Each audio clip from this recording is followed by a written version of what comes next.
On se connecte tous les jours, on clique, on navigue, mais est-ce qu'on s'est déjà demandé ce qui se cache vraiment derrière tout ça? Pas les sites web, non, mais les règles du jeu invisibles qui font tout tourner. Aujourd'hui, on va plonger au cœur de ces règles et découvrir comment une architecture bâtie sur la confiance est en fait devenue la plus grande vulnérabilité de notre monde numérique. Pour bien comprendre le problème, il faut s'imaginer ça. À l'origine, Internet, c'était un petit club de chercheurs qui se faisaient mutuellement confiance. Tout a été conçu sur cette base, une sorte de pacte de confiance. Le souci, c'est que le monde a bien changé depuis, et cette poignée de main originelle est devenue une porte grande ouverte à tout un tas de problèmes. Alors, avant toute chose, un petit point vocabulaire. Un protocole, c'est quoi au juste? Eh bien, c'est tout simplement le langage commun que les machines utilisent pour se comprendre. C'est la grammaire d'Internet. Sans ça, ce serait une cacophonie totale, impossible de s'entendre. Voici le plan de match pour aujourd'hui. D'abord, on va voir pourquoi la confiance est un problème. Ensuite, on se penchera sur le carnet d'adresses d'Internet et comment on peut le manipuler.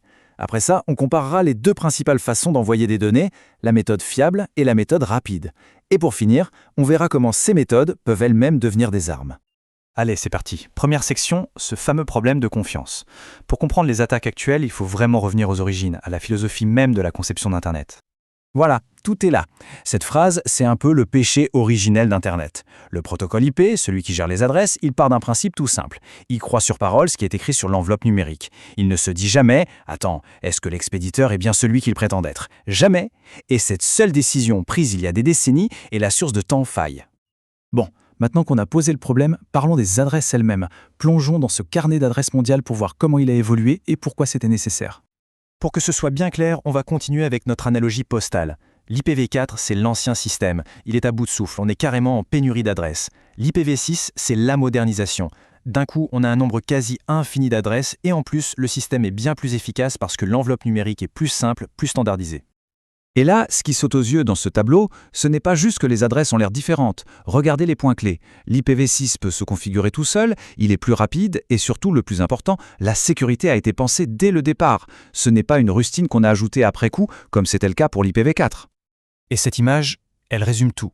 C'est l'ampleur du changement. À gauche, les 32 bits d'IPv4, qui nous ont donné environ 4 milliards d'adresses.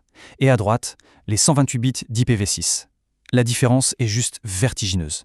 Pour donner une idée, on a assez d'adresses IPv6 pour en attribuer une à chaque grain de sable sur la planète. C'est fou. Ok, maintenant qu'on a vu comment le système d'adressage est censé fonctionner, passons aux choses sérieuses. Voyons comment on peut le détourner, comment on peut le casser pour lancer des attaques. On en revient à notre fameuse faille originelle. Puisque le protocole ne vérifie pas qui envoie le message, un attaquant peut tout simplement mentir. Comme on le voit ici, il envoie un paquet à sa victime, mais dans le champ « expéditeur », il met l'adresse de quelqu'un de confiance. La victime reçoit le paquet et se dit « Ah, ça vient d'une source sûre », alors qu'en fait, pas du tout. Bon, falsifier une adresse de retour, ça peut sembler être une petite tricherie. Mais le vrai danger, le vrai génie malveillant, c'est quand cette simple astuce est utilisée pour transformer une toute petite action en une vague immense capable de submerger n'importe quel service en ligne. Et l'attaque Schtroumpf, c'est l'exemple parfait de ça. C'est une technique diablement maligne. L'attaquant envoie une petite requête, un simple ping à des centaines d'ordinateurs. Mais, et c'est là que c'est vicieux, il met l'adresse de sa victime comme adresse de retour. Le résultat, des centaines de machines innocentes se retournent et répondent toutes en même temps à la victime qui se retrouve complètement inondée. Très bien, on a parlé des adresses avec IP, maintenant montons d'un cran. Comment est-ce que les données sont réellement livrées?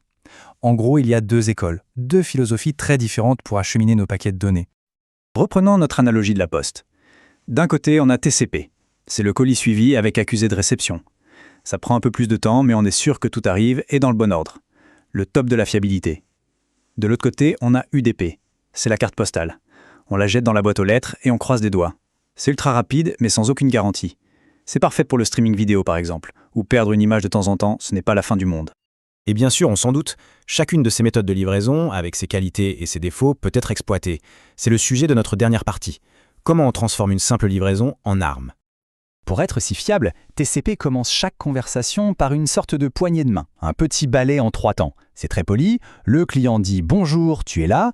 Le serveur répond « Oui, bonjour, je suis là » et le client termine par « Parfait, on peut commencer ». C'est ce qui établit une connexion stable et solide. C'est une belle chorégraphie, n'est-ce pas? Mais elle repose entièrement sur le fait que tout le monde joue le jeu. Alors que se passe-t-il si la troisième étape, cette confirmation finale, n'arrive tout simplement jamais? Eh bien, c'est exactement le principe de l'attaque par inondation SYN. L'attaquant bombarde le serveur de milliers de bonjours, souvent depuis de fausses adresses. Le serveur, lui, il est de bonne foi. Il répond « oui, bonjour » à chaque fois et il met de côté un peu de sa mémoire en attendant la suite. Mais la suite ne vient jamais. Le serveur finit par épuiser toutes ses ressources à attendre des conversations qui ne commenceront jamais. Et il s'effondre. Et notre carte postale UDP? L'attaque est beaucoup moins subtile. Là, ce n'est pas de la dentelle, c'est du bombardement pur et simple. Puisqu'il n'y a pas de poignée de main, les attaquants se contentent d'envoyer un véritable déluge de paquets vers le serveur. Pour chaque paquet qu'il reçoit, le serveur doit vérifier ce que c'est, s'apercevoir qu'il n'y a rien à faire avec et envoyer une réponse d'erreur. C'est ce travail de réponse incessant qui finit par consommer toute son énergie. Donc si on résume, le point crucial à retenir, c'est que les plus grandes forces d'Internet sont aussi, ironiquement, ses plus grandes faiblesses. La confiance aveugle du protocole IP, la politesse de TCP qui le force à attendre, la simplicité brute d'UDP, toutes ces caractéristiques qui ont fait son succès peuvent être retournées contre le système lui-même. Et tout ça nous amène à une dernière réflexion, une question assez vertigineuse. Si on pouvait tout recommencer, aujourd'hui, avec ce qu'on sait des menaces, est-ce qu'on construirait un Internet plus sûr? Sûrement. Mais la vraie question, c'est est-ce qu'il serait aussi ouvert, aussi innovant, aussi libre que celui qu'on connaît? C'est ça le grand dilemme. La confiance a créé des failles, c'est vrai, mais c'est aussi cette ouverture qui lui a permis de devenir ce qu'il est aujourd'hui.